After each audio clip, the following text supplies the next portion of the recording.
To repel the attacks of the Russian army, the armed forces of Ukraine use from 60 to 210,000 shells per month. Having considered the needs for this year, the government of Ukraine stated that the armed forces of Ukraine would need 1 million ammunition. According to Estonian estimates, the production of such a number of shells will cost 4 billion euros. We need fresh money. And this is, one of the most important things also to get today, that, we cannot only hope that we have something in European peace facility or in some other instruments. We need fresh money, and we need it quickly.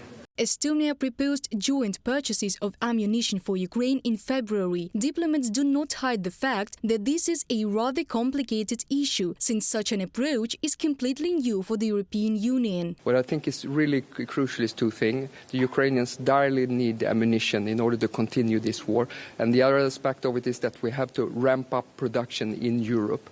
There's various ways to go about this. Some talk about the EDA. I think it's very important that the European Defence Agency has a coordinating role. The head of European diplomacy, Josep Borrell, called for the allocation of funds from the European Peace Fund for the purchase of artillery shells for Ukraine. At an informal meeting of EU defense ministers in Stockholm on March the 8th, diplomats discussed how to increase and accelerate military support for Ukraine, especially regarding ammunition. Josep Borrell proposed a three-pronged approach. Ensure the immediate delivery of more artillery ammunition, notably 155mm, to the Ukrainian armed forces out of existing member state stocks or from pending orders. Aggregate demand in Europe and fast-track the procurement of 155mm ammunition to backfill member state stocks and ensure long-term support to Ukraine. By procuring jointly, we will be able to reduce unit prices and delivery time. Josep Borrell, head of European diplomacy, on the blog on the website of the Diplomatic Service of the European Union. The third point concerns support for the rapid expansion of the European defense industry's manufacturing capabilities to meet the huge resupply demand, both for Ukraine and for the EU member states. If we don't stop this war, we will be suffering very bad consequences, not only in Ukraine, who will pay the higher price, not only in Europe, but the whole world, because the next food crisis, the next energy crisis will put the world in a very dire economic situation. So there is not other priority than this one.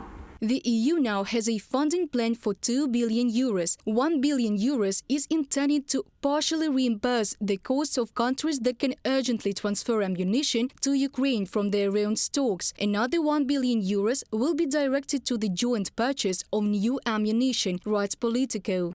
Big step. This would mark a first that was previously unthinkable, the EU jointly purchasing weapons or ammunition. But then again, since Russia launched its full-scale invasion of Ukraine last year, the bloc has continually broken taboos to face the new threat. The European Peace Facility, a fund financed by EU countries, has been used to partially reimburse governments that have donated tanks or other weapons, from a publication in Politico. The new funding is basically a political decision for member states. This issue, along with agreeing on the number of projectiles to be delivered, is expected to come to the fore during a meeting of EU foreign and defense ministers on March the 20th. On the eve of the EU Leaders Summit in Brussels, it will take place on March the 23rd, the 24th. Reported by Diana Kolesnik, Natalia Husak, Volodymyr Штангелов, UATV News.